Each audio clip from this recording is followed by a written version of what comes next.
안녕하십니까. 양영지입니다.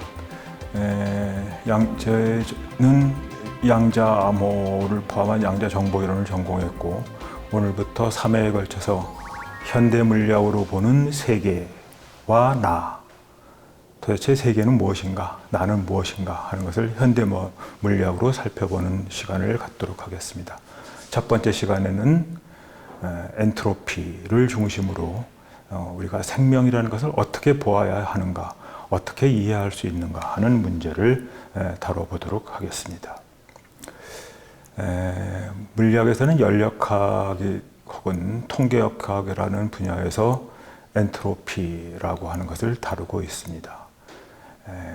연력학, 물리학에서는 연력학 제0법칙도 있고 1법칙도 있습니다만, 오늘 주로 얘기할 것은 연력학 제2법칙을 말씀을 드리도록 하겠습니다. 연력학 제2법칙은 엔트로피 증가의 법칙이라고도 알려져 있습니다. 엔트로피라고 하는 것이 뭐냐라고 하는 것이 이제 굉장히 중요한 그런 개념이 되겠습니다. 근데 연력학 제2법칙에서 얘기하는 것은 연구기관이라는 것은 존재하지 않는다라고 하는 것이 주요 결론이 되겠죠. 그런데 이 연력학에서 혹은 통계역학에서 그 엔트로피에 관한 거를 논의하려면 상당히 많은 기초적인 작업이 필요하고, 그 전에 알아둬야 할 물리학적인 개념이 너무 많기 때문에 오늘 강의는 주로 정보 이론을 가지고 이야기하도록 하겠습니다. 정보 이론은 지난 세기에 물리학에 대한 기초 이론으로서 양자역학, 그 다음에 상대성 이론, 그리고 정보 이론, 이런 이 세 개가 가장 괄목할 만한 중요한 기본 이론이었다고 저는 생각을 합니다. 엔트로피는 셰논이라는 사람이 1954년에 만들어낸 그 물리학 용어라고 할 수가 있습니다. 물론 그 전에도 연력학이라든가 통계역학에서 엔트로피라는 개념이 있었습니다만, 이 정보이론적인 측면에서 셰논이 만들어낸 엔트로피가 그 이전의 연력학이나 통계역학에서 말하는 엔트로피와 사실상 같다라고 하는 것을 알게 됐습니다. 이 셰논의 엔트로피에 의해서 정보이론이라고 하는 새로운 분야가 생겼고, 이것은 지난 세기의 양자역학과 상대성 이론과 함께 가장 중요한 자연을 이해할 수 있는 이론적 근거를 제시한 이론이라고 평가할 수 있을 것 같습니다. 그러면 정보이론에서 말하는 엔트로피가 뭐냐라고 하는 것을 이야기하기 위해서 방 두 개가 있는 상황, 그리고 그런 상황에서 어느 한 방에 보물이 들어있는 경우를 상상해 보겠습니다. 이때 보물이 어느 방에 들어있는지를 모르는 상태와 보물이 어느 방에 들어있는지를 아는 상태, 그 두 상태의 차이가 뭐냐, 정보이론적인 측면에서 정보라는 관점에서 어떤 차이가 있느냐 하는 것을 수량적으로 밝힌 것이 엔트로피가 되겠습니다. 이때 어느 방에 보물이 있는지를 모르는 상태는 각 방에 보물이 있을 확률이 2분의 1이 되는 상태입니다.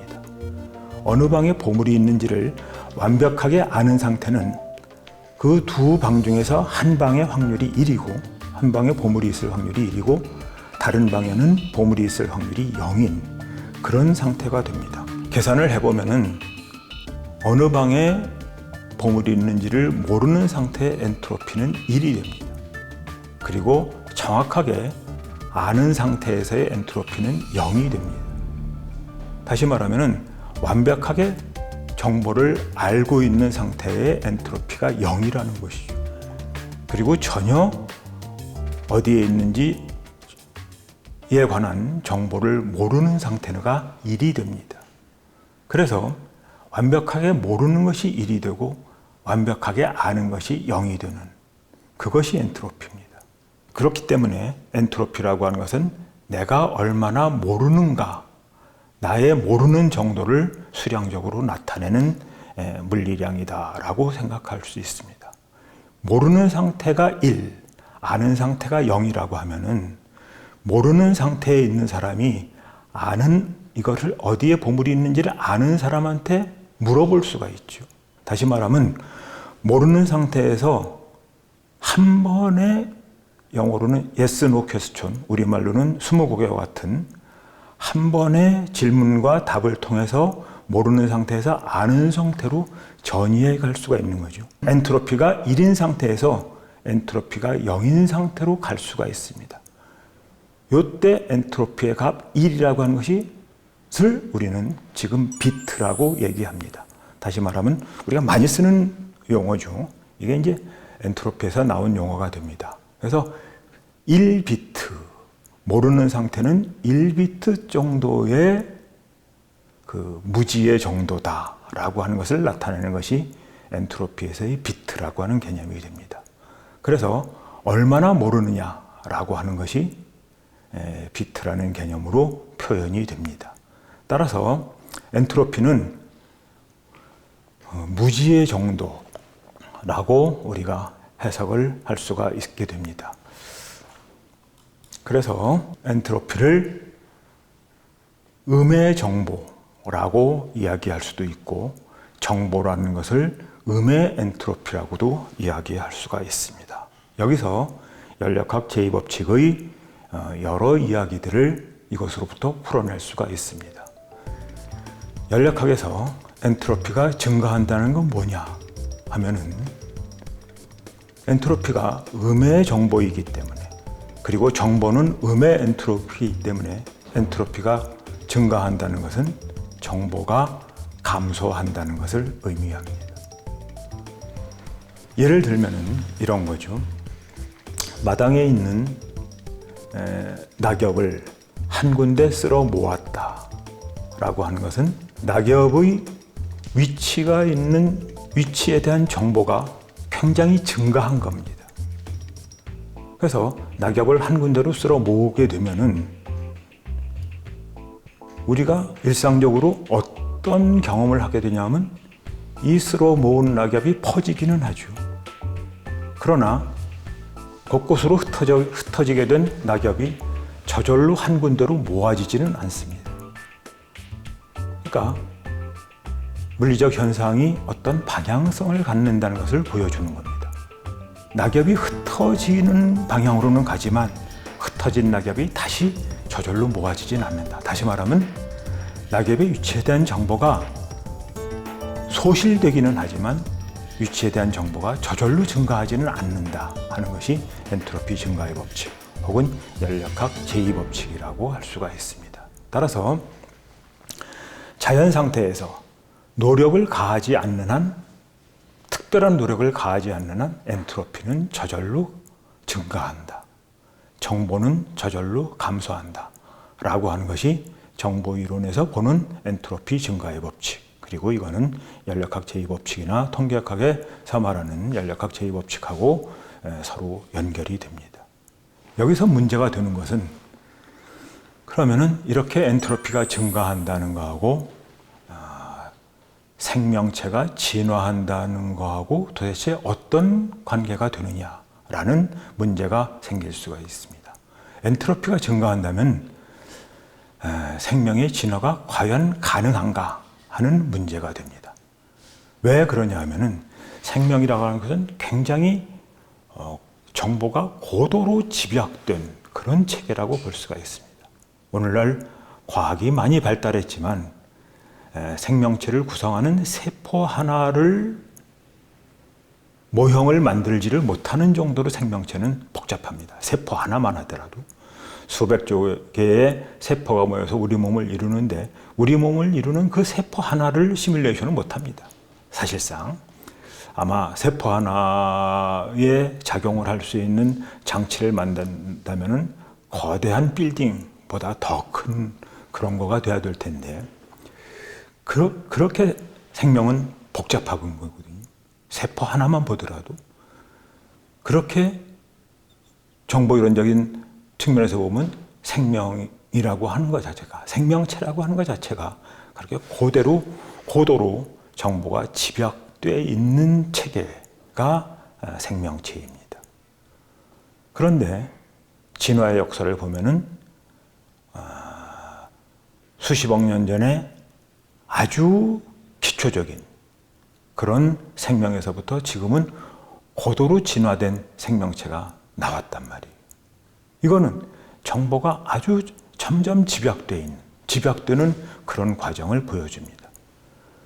어떻게 엔트로피가 증가한다, 정보가 점점 감소한다고 하는 것이 연력학 제2법칙인데 이런 생명의 진화가 지구에서 가능했겠는가?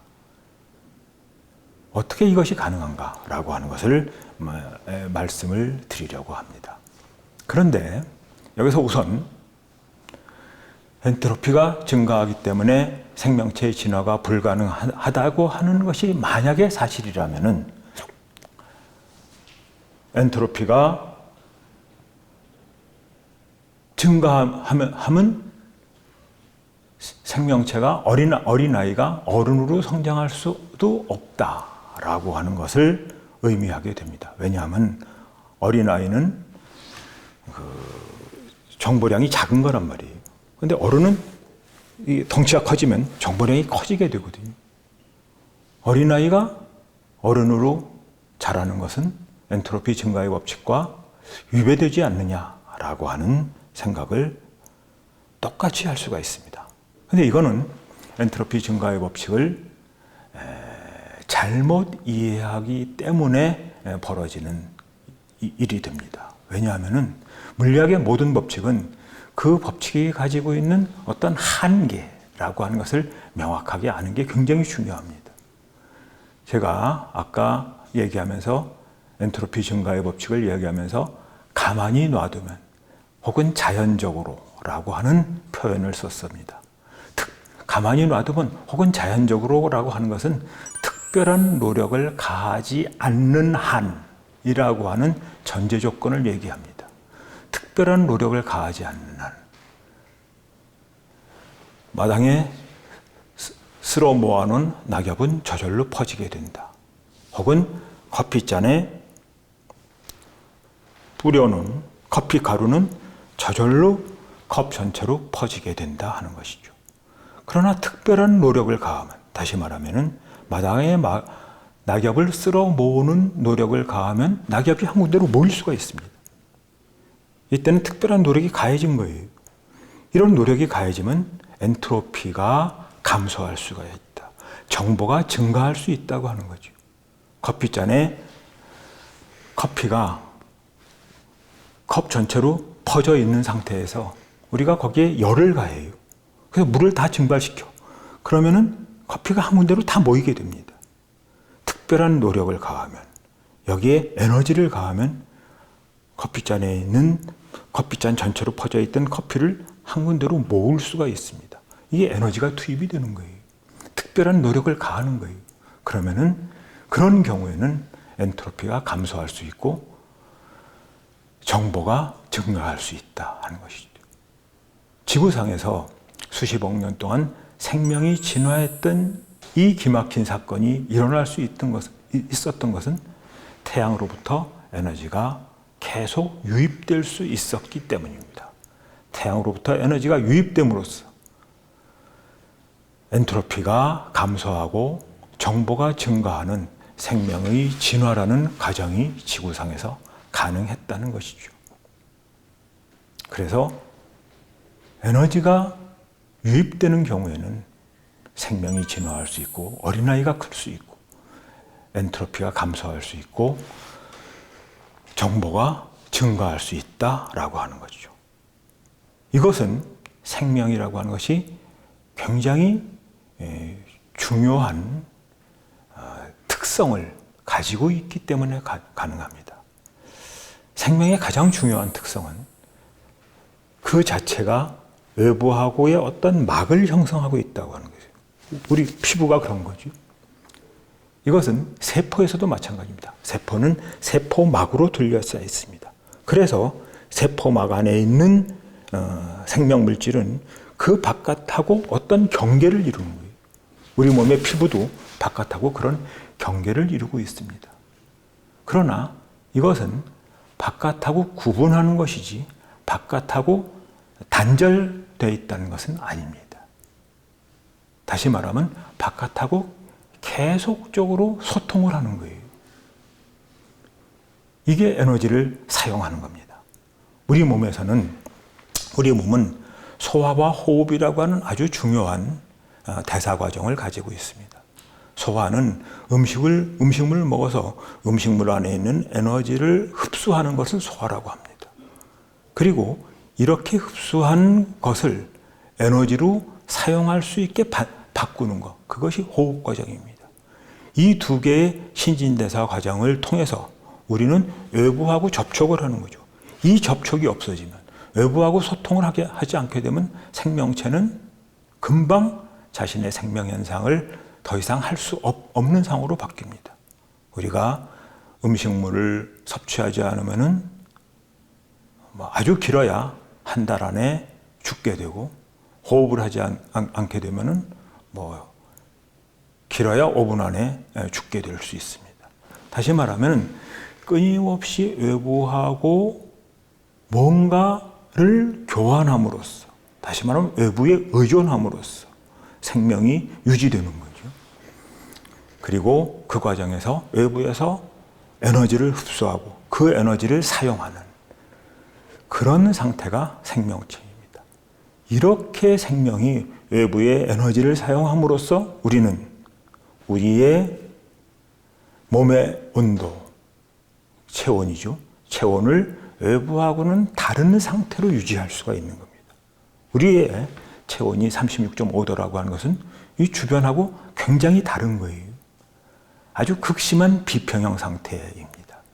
이런 극심한 비평형 상태를 유지하기 위해서 우리는 외부의 에너지를 사용할 수밖에 없다.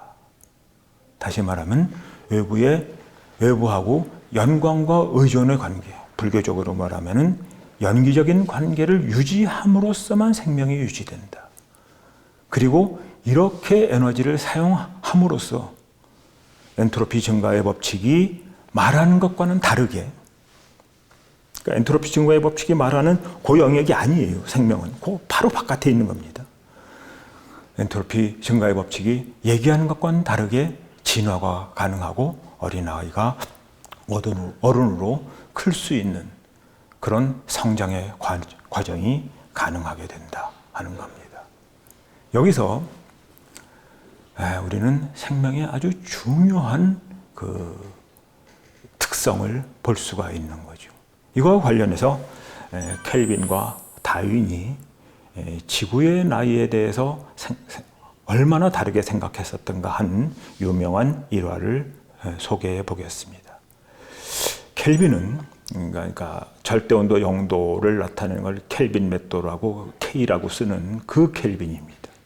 그러니까 아주 유명한 물리학자이고 여러 가지 다재다능한 심지어는 사업수완까지 좋았던 그런 영국의 물리학자였는데, 이 사람이 말년에 관심이 있었던 것은 지구의 나이가 얼마인가 하는 것이었습니다. 근데 지구에서 생명이라고 하는 것이 있으려면은 태양에서부터 계속 에너지가 와야 된다는 건 알고 있었어요. 그래서 태양이 뭔가가 에너지를 공급해주는 그런 거대한 열을 내는 어떤 것. 그래서 켈빈은 그때 뭔가가 타고 있다고 생각을 했었죠. 그래서 석탄이라든가 나무라든가 그런 덩어리라고 켈빈은 생각을 했었죠. 그래서 태양의 나이를 계산을 했습니다. 그 결과 처음에는 10,000년이 넘는 걸로 하다가 10,000년 동안 탄다는 것이 굉장히 힘들단 말이에요. 그래서 자기 계산을 계속 수정하면서 나중에는 9,000 몇백 년 정도의 태양의 나이, 그래서 지구의 나이도 그 정도 될 거라고 예상을 했습니다. 그렇게 잘못 예상할 수밖에 없었던 것은 그 당시에는 핵융합 반응이라는 것이 뭔지를 몰랐기 때문이죠. 그런데 동시대인 찰스 다윈은 스코틀랜드 지방에 존재했던 그 생명의 화석들을 보고 지금은 존재하지 않는 그런 생명체가, 과거의 생명체가 지금의 생명체로 변하려면, 진화하려면 적어도 10억 년 이상의 긴 세월이 필요하다고 추측을 하게 됩니다. 따라서 물리학자인 켈빈과 달리 생물학자인 다윈은 지구의 나이는 적어도 10억 년 이상 될 거라는 생각을 하게 됩니다. 스코틀랜드의 화석을 보고 자기의 전공 분야가 아닌 지구의 나이를 다윈은 10억 년 이상 된다고 생각했던 것이죠. 그러니까 다윈은 우리는 흔히 비그로호를 타고 갈라파고스 군도에 가서 진화의 흔적을 확인했다라는 걸로 알고 있었습니다만 진화에 대한 개념은 그 이전에 비그로를 타기 전에 스코틀랜드 해변가에서 이미 발견했다. 진화라는 것이 있을 수밖에 없다라는 것을 알았다는 것이죠. 그래서 생명의 진화하고 연력학의 제2법칙은 이렇게 서로 관련이 됩니다. 그렇기 때문에 엔트로피가 증가한다는 연력학 제2법칙을 무조건적으로 적용하면은 생명의 진화도 불가능하고 어린아이가 어른으로 성장하는 것도 불가능하지만 우리는 엔트로피가 마냥 증가하는 것이 아니라 에너지를 투입하면 엔트로피가 감소시킬 수 있다. 그러니까 우리가 공부한 것을 저절로 잊어버리는 것은 자연스러운 일이에요. 엔트로피가 증가해야 하니까, 정보가 감소해야 하니까. 그래서 때때로 다시 과거에 알았던 것을 되뇌이기도 하고 복습을 하기도 하면서 엔트로피를 감소시키는, 다시 말하면 정보를 증가시키는 것이 공부라고 할 수가 있습니다. 책상에 안에 있는 것을 정리 안 하면 저절로 흩어지는 것이 당연하지만 우리가 노력을 통하면은 정돈된 그런 것도 가능하다라고 하는 것이죠. 그래서 이렇게 시작된 다윈에서부터 시작된 진화라는 것은 사실은 굉장히 보편적인 우주적인 현상이다. 생명의 진화는 여러분들이 잘 아시다시피 생명의 돌연변이, 그 다음에 생명의 자연선택, 이런 과정을 거치면서 종의 분화를 거쳐서 생명이 진화한다라고 우리가 알고 있습니다. 이렇게 생명만 진화하는 것이 아니라 지구 전체도 진화하고 우주도 진화한다라는 것을 잠시 말씀드리도록 하겠습니다. 먼저 우주에 대해서 말씀을 드리면 우리는 태양계 안에서 살고 있습니다. 태양계라는 것은 태양이라고 하는 하나의 별, 조금 아까 말씀드린 것처럼 핵융합 반응을 하고 있는 별입니다. 그것을 우리는 항성이라고 얘기합니다. 태양계의 중심을 이루는 태양에서부터 또 다른 별까지 가려면 한 5억 년 정도 가야 되는 것이 우주의 보편적인 그런 밀도가 됩니다. 그 별과 별 사이는 진공으로, 거의 완벽한 진공으로 이루어져 있죠. 거의 완벽한 진공이라고 하는 것은 10제곱미터에 원자 하나 정도가 들어있는, 그러니까 우리가 지구상에서는 그런 진공을 거의 만들어낼 수 없을 만한 고도의 진공 상태를 유지하고 있는 것이 별과 별 사이입니다. 그래서 별의 부피를 우주에서 다 모아보면은 커다란 백사장에 있는 모래알 하나 정도보다도 작은 것이라고 우리가 계산을 합니다. 그런 별들이 모여 있는 것을 우리는 은하라고 이야기를 합니다. 은하와 은하 사이에는 수백만 광년 정도 떨어져 있습니다. 태양계가 속해 있는 은하를 우리 은하라고 하는데, 이 우리 은하에서 가장 가까운 다른 은하, 안드로메다나 마젤란, 성운 같은 것 사이에도 한 200만 광년씩 떨어져 있습니다. 그리고 이러한 은하들은 한 10만 광년 정도의 크기를 가지고 있습니다. 그런 우리 은하 안에 별들이 얼마나 있느냐? 한 2-3천억 개 정도 있습니다.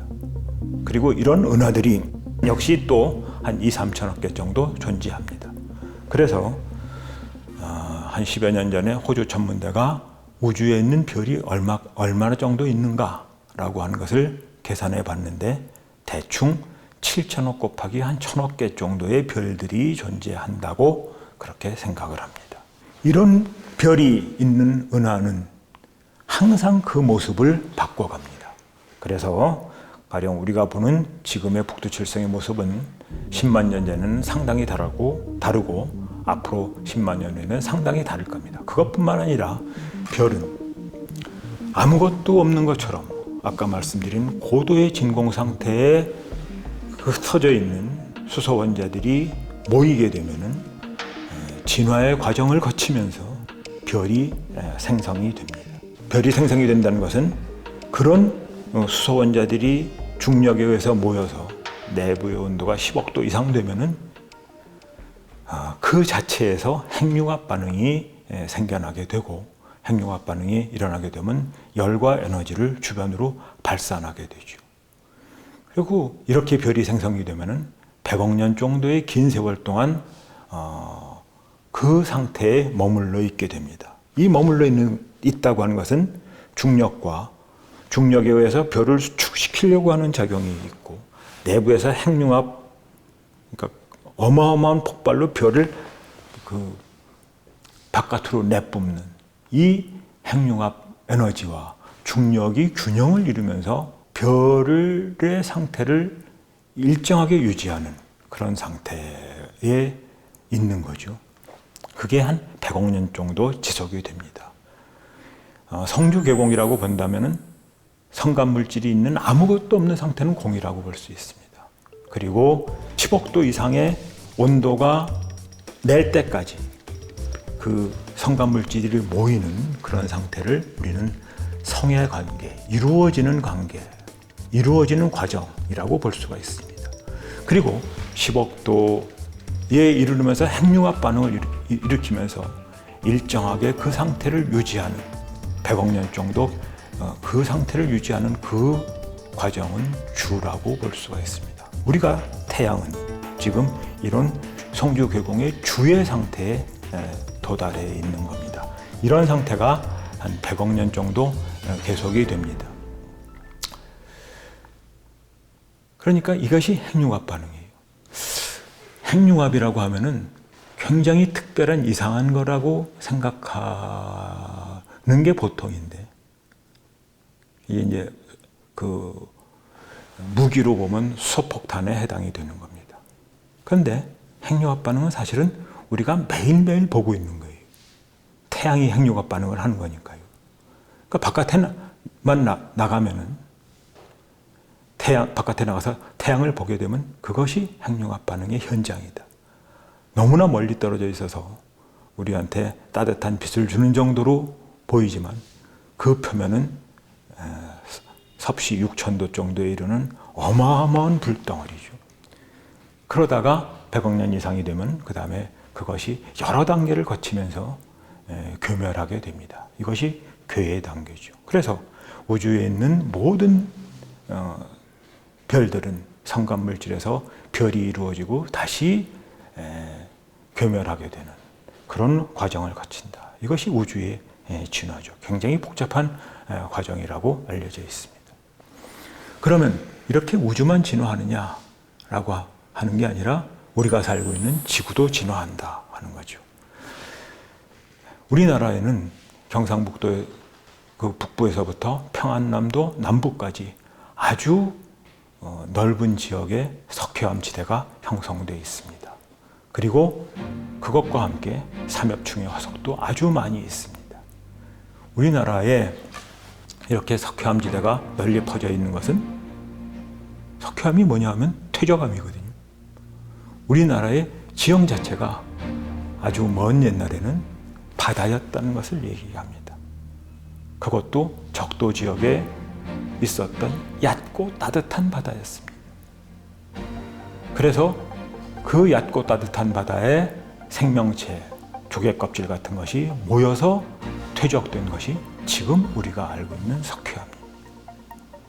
그래서 현재 지구에는 석회암지대가 대부분 적도 부근의 저위도 지도에 위치하지만 한반도는 그 전에는 적도 부근의 저위도에 있다가 쭉 이동을 해서 지금은 북위 팔도 부근 정도까지 이동을 해온 겁니다. 그러니까 한반도는 적도 부근에 얕고 따뜻한 바다였다. 고생대의 바다였다라고 하는 거죠. 그것이 쭉 이동해온 겁니다. 그러니까 지구 표면이 이렇게 변화하는 거죠. 근데 한반도만 그런 게 아닙니다. 알프스 산맥은 아프리카 대륙이 밀어올리고 유럽 대륙이 거기에 맞부딪히면서 산맥이 올라간 겁니다. 히말라야 산맥은 인도 대륙과 호주 대륙이 서로 밀어붙이면서 올라간 것이 지금의 히말라야 산맥입니다. 그 높은 산맥이 우리나라 강원도에만 삼엽충이 나오는 게 아니라 그래서 히말라야의 그 높은 산맥 위에서 암모나이트 화석이 나온다 하는 거죠. 지금도 조금씩 상승하고 있습니다. 알프스 산맥과 히말라야 산맥이 키가 커지고 있는 거예요. 그것은 지구 표면이 끊임없이 변화하고 있다라는 것을 알려주는 것입니다. 더 극적인 것은 우리가 지금 보고 있는, 우리가 지금 숨쉬고 있는 지금 이 방 안의 공기의 21%가 산소라고 하는 것입니다. 그런데 태양계를 보면은 공기가 있는 화성이라든가 지구라든가 목성이라든가 토성의 공기는 지금 지구에 있는 공기하고 전혀 다릅니다. 그들 행성에는 이산화탄소라든가 메탄가스라든가 암모니아 가스라든가 하는 것들로 꽉 차 있어요. 산소는 없습니다. 거의 없습니다. 근데 지구에만 21%의 산소가 있고 그런 행성과는 다르게 지구에는 이산화탄소가 거의 없습니다. 이산화탄소가 만약 한 20-30% 다른 행성처럼 30% 넘어간다면 지구의 온도는 100도가 넘을 거예요. 근데 그렇지 않단 말이에요. 그리고 다른 행성처럼 지구에 산소가 거의 없으면 우리는 숨쉬고 살 수가 없습니다. 지구의 기온은 그렇게 알맞은 기온이고 그 다음에 생명이 호흡할 수 있는 산소가 이렇게 풍부한 지구가 있을 수 있는가? 라고 하는 생각을 할 수가 있습니다. 그거는 태양계를 보면은 우리가 그런 의문이 들 수밖에 없는데 여기 태양이 하나 있단 말이에요. 그 위에 그 다음에 이 태양 주위를 도는 수성, 금성 여러 개의 행성들이 있단 말이에요. 근데 만유인력의 법칙에 의하면은 태양이 여기 있을 때 수성은 이렇게 돌고 화성은 이렇게 돌고 목성은 이렇게 돌 수가 있어요. 근데 그렇지 않아요.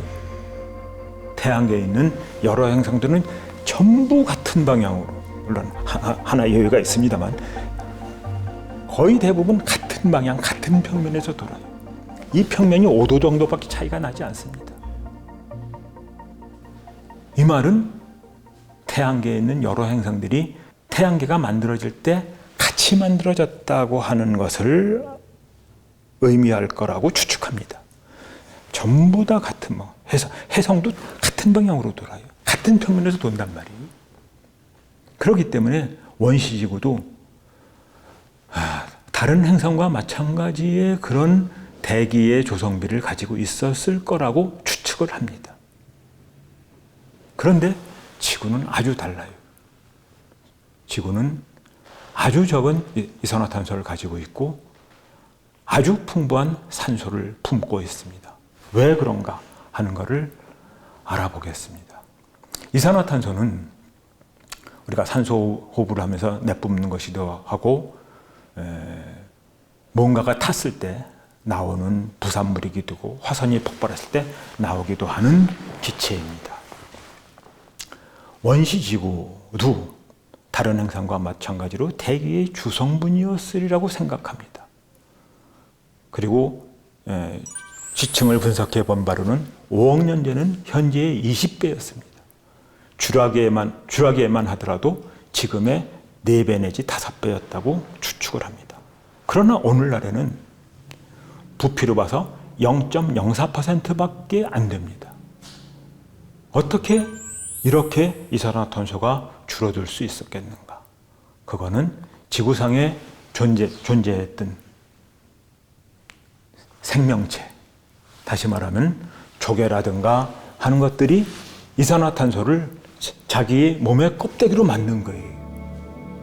그리고 그것들이 다 죽으면서 퇴적이 되고 그것이 석회암으로 저장이 된 거죠. 다시 말하면 지구상에 있었던 그 많은 이산화탄소는 다 석회암으로 지구 내부에 저장이 된 거예요. 이게 생명활동입니다. 생명체가 이산화탄소를 그렇게 다 저장시킨 거예요. 그래서 오늘날 지구의 온도가 지금 우리가 살 수 있는 이런 온도가 된 거죠. 그렇지 않으면 지구 온도는 100도가 넘어갔을 겁니다. 산소는 더 극적이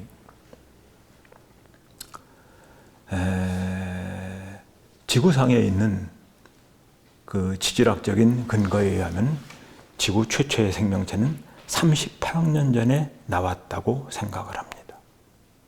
그리고 시아노박테리아라고 하는 남세균이 그 지구 전체에 분포하게 됐어요. 이런 원시 생명체가 광합성을 하게 됩니다. 이 광합성이라는 건 뭐냐 하면은 이산화탄소를 끌어들여서 태양에서부터 오는 에너지를 포도당으로 전환시키는 거죠. 그러니까 태양에서부터 올라오는 그 흘러가는 에너지를 고체로 만드는 거예요. 에너지를 고체로 만들어내는 것이 광합성입니다. 이 고체로 만든 에너지를 우리가 사용해서 우리가 활동할 수 있는 활동 에너지로 바꾸는 것이 아까 말씀드린 호흡이죠. 그런데 이 남세균 같은 것이 광합성을 하기 시작을 한 거예요. 그전에는 지구 대기에는 다른 행성과 마찬가지로 산소가 없었습니다. 이놈들이 광합성을 하면서 산소가 만들어진 거예요. 그런데 이건 바닷속에서 진행이 됐습니다. 왜 바닷속에서 진행되느냐 하는 것은 조금 이따 다시 말씀을 드리겠습니다만 그때는 지상에 있을 수가 없었어요. 왜냐하면 태양이라든가 우주에서부터 오는 방사능이 그대로 지상에 쪼였기 때문에 생명이 살 수가 없었습니다. 그래서 원시 생명은 바닷속에만 있을 수가 있었어요. 그 바닷속에 있던 생명체가 산소를 만들어낸 거죠. 그 산소가 바닷속에서 이제 공기 중으로 나오게 된 거죠. 그래서 대기에 산소가 생겨나게 된 겁니다. 이렇게 산소가 만들어지면서 그 이전에 있었던 혐기성 미생물은 다 없어집니다. 다는 아니고 대부분 없어집니다. 오늘도 조금은 남아있죠. 그리고 생명체 중에 일부는 산소 호흡을 하게 됩니다. 이 산소 호흡을 하게 되면 굉장히 위험한 거예요, 사실은.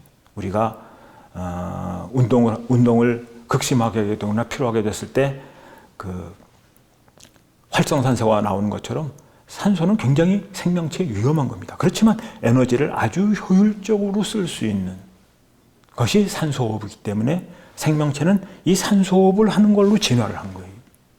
그래서 이렇게 산소호흡을 하는 생명체가 생기고 대기 중에 산소가 풍부하게 되는 상황이 됩니다.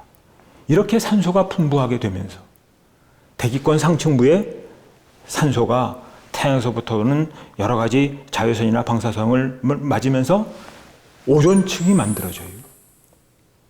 그 오존층이 태양에서부터는 자외선이라든가 여러 가지 생명에 유해한 방사능을 차단을 합니다. 이렇게 차단을 하면서 지구 표면이 생명이 살 수 있는 공간으로 바뀌게 되는 거죠. 그러니까 이거를 보면은 오늘날 우리가 호흡하는 산소는 저절로 지구에 주어졌던 게 아니에요. 지구 생명이 만들어낸 겁니다.